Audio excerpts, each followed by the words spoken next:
Good morning / afternoon, everybody. So we're going to do a Q&A, but before we do that, we have a new feature that we're going to announce and show off for all of you. It is called Artisans, and I will get started. We're going to show kind of a first concept of one of the 3 artisans you can get throughout the game. This is the blacksmith. So I'm going to be pausing this throughout so I can, because I like to talk. I'm chatty. So blacksmith is one of 3 who joins you. The jeweler and mystic are the other 2. And as you move through the game, you will encounter these various artisans, and they can join you on your adventures. So you don't start the game with access to artisans. You earn them along the way. So artisans, essentially, as you encounter them, they'll have different problems that they need solved, or issues that they need to get into, or things that they need from you. So once you basically perform these quests for them, help them out, and earn their loyalty, they'll join you and follow you throughout the world of Sanctuary and essentially lend their skills to try and help you. And the idea is that we wanted this entourage of followers and people who essentially move through you with the world and gather around you as they would gather around a hero. So the other thing is, we really knew we wanted to add a crafting system to Diablo, but we didn't want a system that required the player to spend an enormous amount of time in town.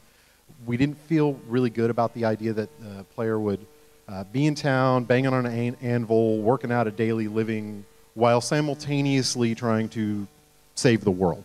It seemed discordant with the game, and it also seemed kind of contrary to the real action game pace of Diablo.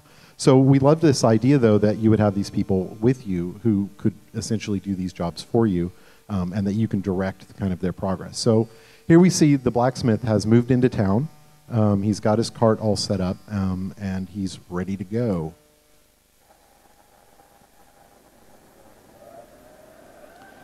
So artisans have a bunch of things they can do for you.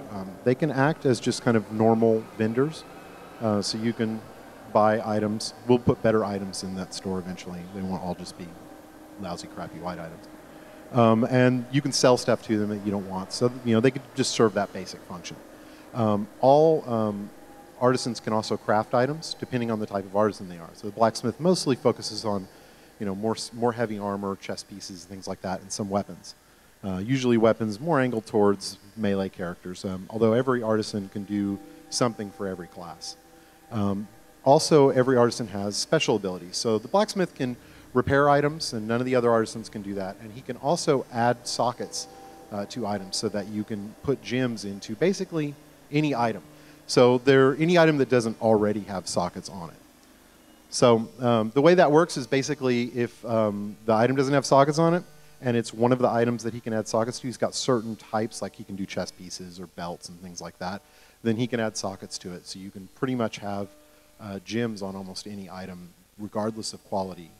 And so this is one of the goals we have, is really make the gem game from Diablo 2 a little more prolific throughout.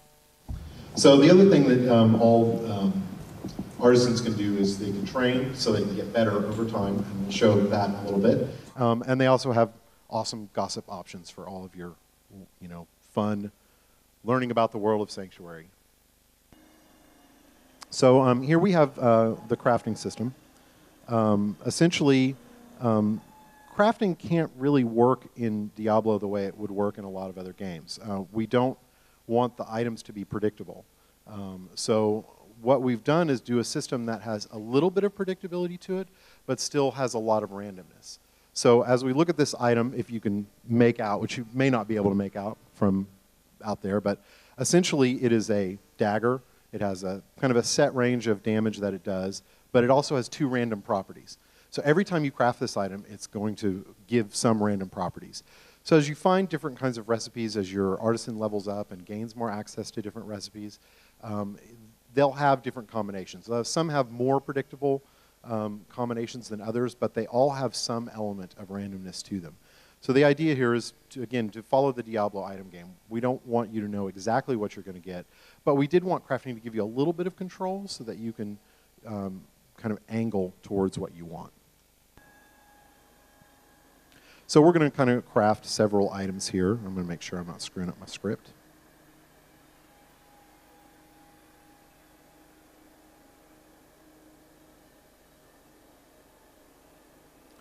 So as you see, this one's got a couple more predictable, but still a couple random properties. And once you've got the materials you need and the money and you're ready, you can craft your item. See, it's fairly quick. And you can even queue up multiple items and then go and come back and they'll have them all done for you. All right, so the next thing we're going to show after we put on our cool items that we just made is the socketing system. So essentially, as I mentioned, the blacksmith has a couple of different items that he can do this to: shields, belts, chest pieces. Basically, if it's any of those that are applicable, he can do. And he can take the item, put it in, pay what is currently an exorbitant gold fee, won't be probably quite that exorbitant, and then add gems to that item. So pretty straightforward. So the crafting system is driven by materials, and those materials are gained primarily through salvage. So the salvaging system basically allows you to take any items that you don't want and put them in this cube-like device and break them down into essentially crafting materials. So this has a couple of cool aspects to it. You can do this anywhere. So if your bags are full and you don't want to go back to town, you can just break down some items. And our goal is really to essentially strike a good balance between your desire to sell items and your desire to break them down. We don't want that to be a really hard choice, like you're struggling with each item. There's going to be some items that you obviously want to sell because they're worth more gold, and some items that are better to break down. Usually, higher quality items that don't have great affixes on them, so they don't sell very well. So those are the primary places, and the more rare the item is, the better the materials you get off of it. And there's also some randomness to the world. There's some items that can be gained through drops, and there's some you can also get recipes through drops as well. So one of the big parts of the item game for crafting is actually finding the really good recipes out in the world.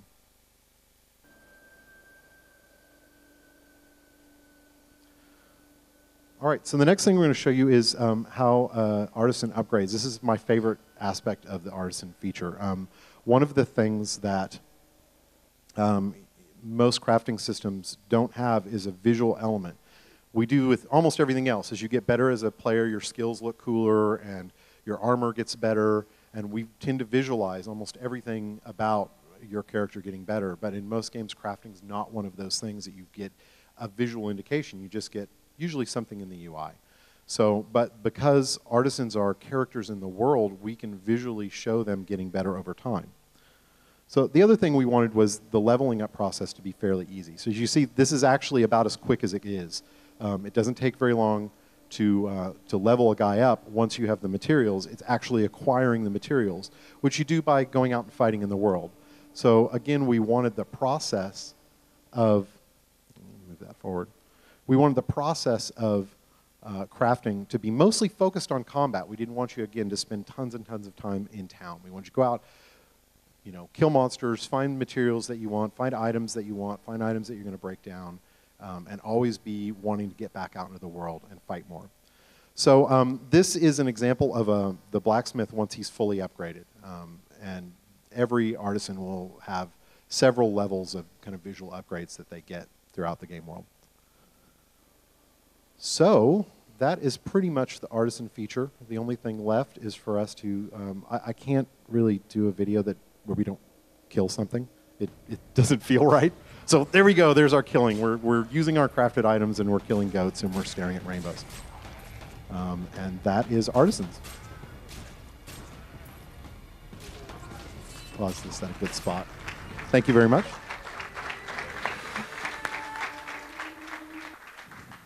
Thank you very much, Jay. We now have an open Q&A session where you can ask questions on the Artisan feature or other questions regarding Diablo 3. We have that mic, which we can pass through the rows, and there are two other mics over there where you just can go and ask your question. Please do so in English, as we have a lot of international press. If you're German and need some help, I can translate that for you. Thank you.